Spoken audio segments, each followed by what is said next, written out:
अस्सलाम वालेकुम व्यूवर्स, कैसे हैं आप। मैं आपकी doctor Huma Chishti, vice president COH Pakistan, अपने चैनल होम्यो डॉक्टर हुमा पे आप सबको वेलकम कहती हूँ। आज का टॉपिक एक कॉमन टॉपिक है। आज एक डिज़ीज़ के हवाले से बात करूँगी, डिसऑर्डर कह सकते हैं आप इसको। एक्चुअली ये एक इन्फ्लेमेशन है। आज बात करेंगे स्टाइज़ के हवाले से। स्टाइज़ या मेडिकली हम इसको हार्डियलम कहते हैं। इजी वर्ड्स में अगर आपको गाइड करूं तो ये इन्फ्लामेशन ऑफ आईलिड है।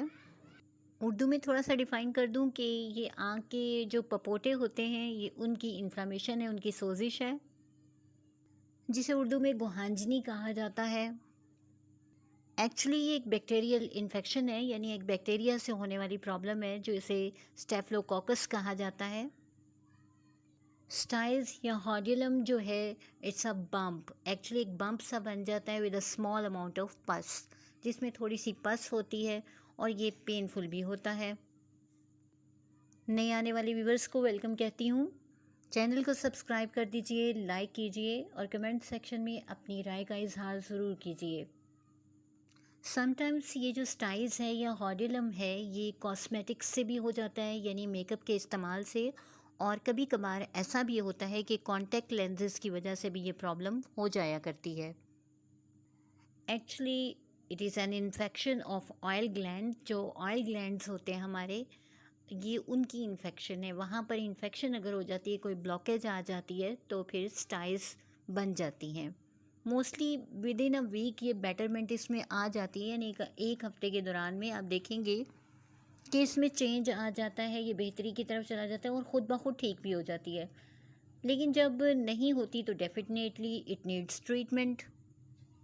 यहाँ इसके हवाले से गाइडलाइन देते हुए कुछ की पॉइंट्स बताऊंगी, ताकि स्टूडेंट्स और वो पर्सन्स, वो डॉक्टर्स, वो जूनियर डॉक्टर्स जो हमारे लेक्चर को सुनते हैं, वो नोट कर सकें।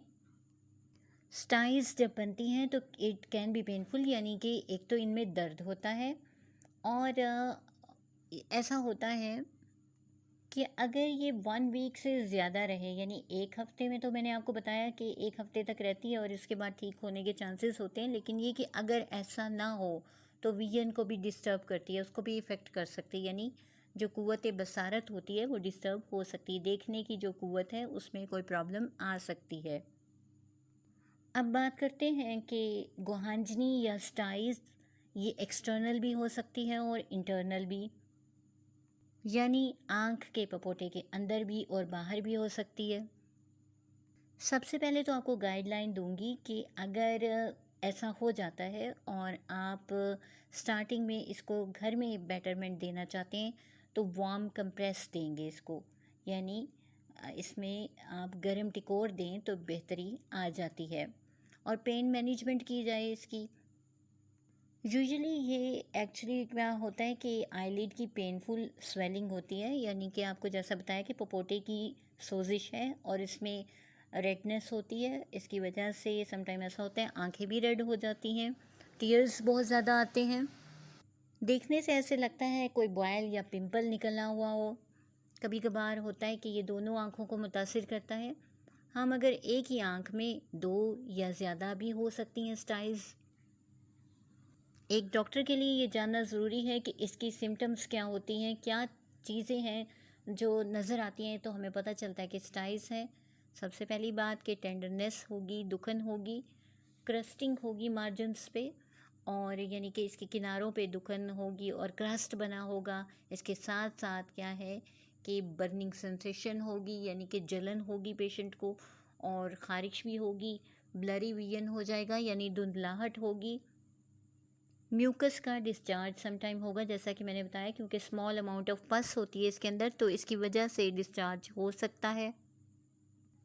जब आंख तकलीफ़ में होती है तो डेफिनेटली लाइट अच्छी नहीं लगती, और इस प्रॉब्लम में भी ऐसा ही होता है कि लाइट सेंसिटिविटी हो जाती है, यानी हसास हो जाता है पेशेंट और उसको लाइट बिल्कुल बर्दाश्त नहीं होती आँख में। इसी तरह टीयरिंग बहुत ज़्यादा होती है, यानी आंसू बहुत ज़्यादा निकलते हैं, और ब्लिंकिंग में डिस्कम्फर्ट फील करता है, यानी आँख को झपकने में प्रॉब्लम होती है पेशेंट को। उसे ऐसे लगता है जैसे आँख में कोई ऑब्जेक्ट है, कोई चीज़ है। यह हम बात कर लेते हैं इस टाइप्स के हवाले से, जो कि मैंने स्टार्टिंग में बताया कि एक्सटर्नल होती है और इंटरनल होती है। तो एक्सटर्नल स्टाइल्स जो होती हैं ये आउटर एज पे होती हैं, यानी बिल्कुल बैरूनी किनारों पे होती हैं प्यूपिल्स के। और साथ ही साथ ऐसा है, यानी आईलिड्स के हवाले से बात कर रही हूँ मैं, आईलिड्स के पपोटों के बिल्कुल बाहर वाले किनारों पे होती है और येलो भी हो जाती हैं और इनमें पस भी भरी होती है और टच करने पे ये पेनफुल होती है। बात करते हैं इसकी सेकंड टाइप के हवाले से, जो इंटरनल स्टाइज होती हैं, और ये आँख की जो आईलिड होती है उसके अंदर होती है और ज़्यादा पेनफुल होती है। ये म्यूबियन ग्लैंड की इन्फेक्शन से होती है और फिर इसमें से निकलने वाली जो सिक्रीशन होती है उसकी वजह से क्या होता है कि ब्लरी विजन हो जाता है। बाकी तमाम अलामात बिल्कुल एक्सटर्नल स्टाइज की तरह की होती हैं इसमें। और जान लेना चाहिए कि इसकी कॉजेज़ क्या होती हैं।